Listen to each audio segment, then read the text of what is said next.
الله أكبر الله أكبر الله أكبر الله أكبر ولله الحمد. الحمد لله الذي جعل الأعياد في الإسلام مصدرا للهناء والسرور، الذي تفضل في هذه الأيام العشر على كل عبد شكور، سبحانه غافر الذنب وقابل التوب شديد العقاب للكفور. نحمده على نعم أتمها وعافية أسبغها ومهن رفعها وكروب كشفها، ونشكره على ما شرع لنا من المناسك وعلمنا من الأحكام والشرائع، ولولاه سبحانه لضللنا. وأشهد أن محمدا عبده ورسوله صاحب الوجه الأنور والجبين الأزهر، وأفضل من صلى وزكى وصام وحج واعتمر، صلى الله عليه وعلى آله وصحبه وسلم تسليما مزيدا وأكثر. أما بعد، فالله أكبر الله أكبر، لا إله إلا الله، الله أكبر الله أكبر ولله الحمد. الله أكبر ما لبى ملبي وكبر، الله أكبر ما حج حاج واعتمر، الله أكبر ما ضحى مضحي ونهر، الله أكبر كبيرا والحمد لله كثيرا وسبحان الله بكرة وأصيلا. فيا أيها المسلمون، نبارك لكم عيدكم السعيد ويومكم الكريم الذي شرعه الله سبحانه بعد يوم عرفة، لنفرح فيه بعوائد الإحسان والمغفرة وزيادة الحسنات. وبلينكي أمة إسلاما، بقى إيد قمتشو، إيد مركانا، إيد كبجا قبو كربي كرانو قولي ويا عرفة بودن كلي أمني وري حجي ديمي، قل لا دنيا إساني كيسا بياني فوط آلمان لا غار رحمة جبل الرحمة قبار آبتا أولن دري سن كيسا آبتا أولن بودن قمتشو مركانا أرارما خيري دبلما نعمة قدا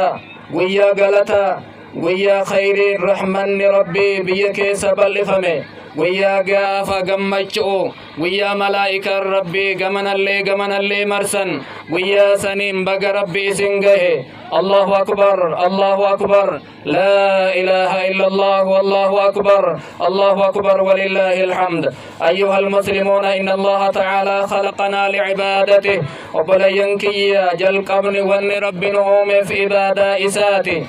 أن المنما جن اللي عباداتي يا مليهن نجا توحيدت أجج نأجنت أجج نبيوت نتئرج نما نبينو نما أبا إساها إسا نبين رب نتئرج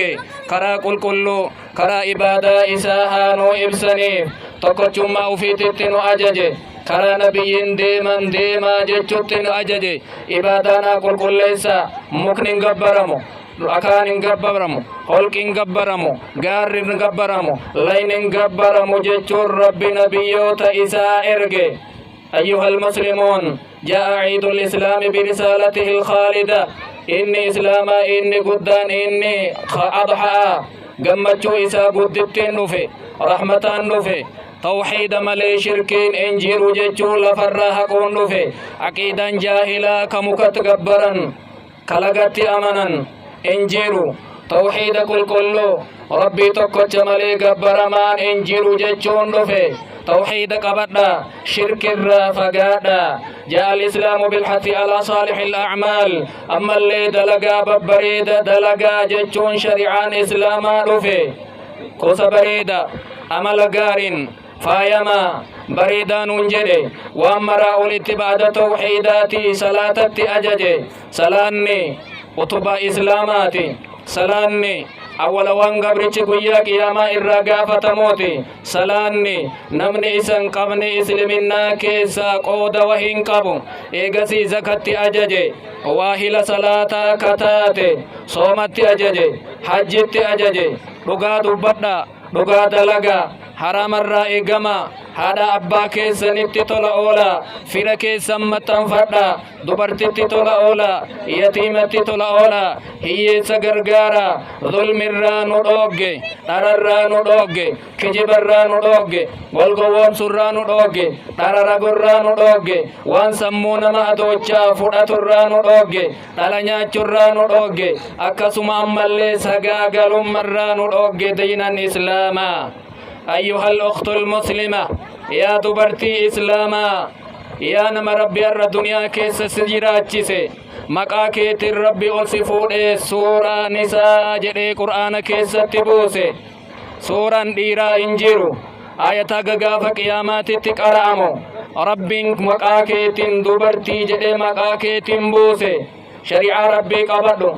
نما غاريته نعمة ربي ست أولي ولال الرجال النعمة ربي أمة النبي محمد سيقول واللالين نما برات اللي كدناتي كرا ربي تتي نما دعوة قلتي منك إيجي dhiirsakee ee jedhi ilma kee guddisutti yaadi dubartiin mana abbaa warraa keessatti tiiseedha irraa gaafatamte guyyaa qiyaamaa waan har'a duniyaa irratti eeyde guutte moo irdhifte Allahu akbar Allahu akbar la ilaha illa Allah wallahu akbar walillahi alhamdu ayyuhal muwahhiduna innakum fi a'zami ayyami ad-dunya ya dhiira ya dubartii har'a isin irra caalaa guyyaa duniyaa keessa jirtan irra kabajamaa يوم النحر يوم العيد الأضحى ويا قلما ويا عيد قدا عيد الأضحى كيس جرتن كنبيين كيسن أعظم الأيام عند الله يوم النحر إر قدام ويا رب برت ويا قلمات عيد الأضحى كرسول جدن ويا قاف نبين كن يو أكنا جمرات إدو آبتني خطبا قرآن ويانكم كم جدني صحابة إساني قافتنيتي يوم الحج الأكبر ويا حجي قدا جتشون أفما ديبسا واعلموا أن في هذا اليوم العظيم بيكا أبليانكي يا إيرا يا دبرتي ويا قدا كان كيسا أمني إسلاما بياسينسا كون هديك على كون أضحيا قالا سنة أبا كينا إبراهيم هردفن ويت ربين كينا إلمكي قالي أشيت أني إساجد مناما أرغي نبي الله إسماعيل قال أفديم ربين كينا وفديناه بذبح عظيم قرب السجبا قد أنبك بوفنك ربي جدي سنة سنبين كينا اللي جراجسن إسن اللي سنين كرا ربي كيسن التديادا قبل اللي جدا ربي فقالا وفين دادنا أنك غتي جببتين أيوكا كفون قبو بيتي قالتين وفين دادنا يوكال تمك ربي داون دغتنا الله أكبر جدا والرئيسني قالي من داك المافون كننا في يو اتسدق التمالي وانقل تنبوك جيسا ويتكراك الماتي تحركفتن إميدنا سوط إوفا أدان قدنا إسي دورتتني بالله قراتون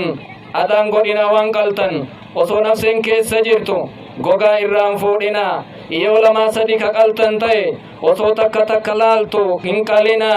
sunnarra yoo kaqalu taate namni tokko wanni inni nyaatu booda salaataati udhiyyaa isaatiin lulluuqata guyyaan qalmaa haga guyyaa 13 itti fufa borun qalama iftaanin qalama iftaanitti aanullee in qalama namni guyyaa keessa anin qala jechuun ar'abooda itti argamelle yoo azura rifeensa sirreeffatelle yoo qeensa qoratelle insha Allahu ta'ala udhiyaan isaa nagahuma taya guyyaan afran ar'arra bultiin sadi boodarraan guyyaa nyaataati guyyaa dhugaatiti guyyaa dhikri rabbiiti واعلموا كذلك لا يجوز بيع جلود الأضاحي أكسما أما اللي بيكا غوغاوان قلتني غرغرون نيممو yoo sadaqatan rakkoon qabu yoo fi waan adda addaatiin itti fayyadamtan rakkoon qabu wayta qaltan karaa qiblaa deebisuu hin dagatinaa sunnooman deebi'a maqaa rabbiillee irratti dubbadha yoo dandeettan akkana jedhaa qalaa بسم الله والله أكبر اللهم هذا منك ولك اللهم هذه عن فلان بسم الله جتون مقا ربي تنقلا ربي وامراء القدة يا ربي وانك لكن دور اللي سننا كنه أما اللي أنسيك على واني أنقلا جيركن أما قاكي الراق علي أن إبالو yookiin yoo dubartillee taate an ebalu maqaa ufii dhahee yoo nama ufitti dabaluu barbaadillee in dandaya re'een takka warraa fi maatiin isallee baay'atu maatii tokkorraa gayaa ibadallahi fatahaadu walillee foon erga sadaqadha nyaadhallee ol kaayadha rabbi bareeda waan bareeda malee namarraan qeebalu waan bareeda qalaa walitti maxxana wal ziyaara harka wal fuudha kadur wal abdan araarama salaama baay'isa guyyaan keessan guyyaa iidaati guyyaa nyaataa dhugaatiiti guyyaa isa keessa kabajaan mallattoolee rabbii kennaa jabeeffamu rabbii waggaa isin deebise jabaadha ibadallahi wa min al-a'maali allati hatta alayha al-islaam dalagaa ammallee shari'aan islaamaa itti waamirra takbiiraa baay'isa takbiiraa mutlaqaa muqayyadallee jedha salaata booda takbiiraa jedha yoo galtan yoo ala deemtan aga guyyaa afuriititti hinjira ar'a booda jabaadha sagalee teessan ol kaasa aga dhumaatitti jedha wadhkurullaha fi ayyaamin macduudaat rabbii keessan zakkaraa guyyaalee beekamaa keessatti jedha rabbiin keessan ummata islaamaa isin guyyaa iida bareeda keessa jirtan walitti maxxana udrii walirraa qeebala guyyaan guyyaa gammachuusi guyyaa jibbaati miti guyyaa wal dhabbiiti miti guyyaa hada abbatti tola oolan guyyaa fira maxxanfatan guyyaa ollaa bitaa mirga'a waan dur waliin dalaga walii dagatan guyyaa waan dur balleessan tolchan guyyaa an asirraa fe'adha jechuu beekan namni irra caalan ati tola itti ooltu nama mana rabbi waliin si galche warra keeti ilmaan keeti hada abbaa keeti namni warra ufiitiin madaalama namni dubartii walii gale nama jedhama namni alatti namaa ka warra ufiitii bineessaa naman jedhamu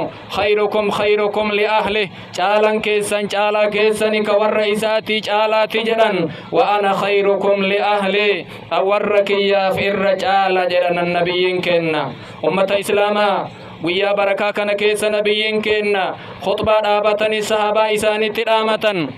hundee diinaa gadhaaban shari'aan guutamee ibsan ni'man rabbii guutamee ibsan akkana jedhan wayta walii galtee addunyaa dubbatan inna dimaa'akum wa amwaalakum dhiini keessan duniyaan teessan irdiin keessan haraama isin irratti akka guyyaan kun isin irratti haraamaa jedhan ammallee waan nabiyyiin kenna gaafsan dubbatanirra istawsuu binnisaa'i khayraa dubartii waan gaarii itti hojjedhaa waan gaarii dhaamaafi jedhan yaa ummata islaamaa yaa dhiira shari'aan islaamaa sadarkaa dubartii ol kaase dubartiin maa dallamamti maaliif daangaan itti dabrama maa jecha badaa isin jedhan maa dhawamti maalikki itti miidhama yaa badii warra dubartii miidhu gaafa dura nikaa isinii hidhan fa imsaakum bimacruufin aw tasriihun biixsaan jaalattan karaa gaarii waliin jiraadha waljibbitan nagayaan addaan bayaa jechuun nikaahni isinii hidhame maaliif wal miidhallee maa wal kassasan maa qaama wal hir'isan ija wal balleessanii maa wal cabsan nabiyyiin kenna akkana jedhan akmalul mu'miniina iimaanaa irra guutuun mu'mintootaa jedhan gama iimaanaa nama amala bareeda filamaan keessan nama warra rabbi itti dabalee filamaa tahe jedhan ibaadallah taqabbalallahu ta'aatikum wa saaliha a'maalikum wa qabila صيامكم وصدقاتكم ودعاءكم وضحاياكم وضاعف حسناتكم وجعل عيدكم مباركا وأيامكم أيام سعادة وهناء وفضل وإحسان وأعاده الله علينا وعلى المسلمين من بركات هذا العيد وجعلنا في القيامة من الآمنين وحشرنا تحت لواء سيد المرسلين اللهم اقبل ما وهبنا لك من ضحايانا وارزقنا بعدها تقوى اللهم صل وسلم وبارك على سيدنا محمد كما صليت وسلمت وباركت على إبراهيم إنك حميد مجيد سبحان ربك رب العزة عما يصفون وسلام على المرسلين والحمد لله رب العالمين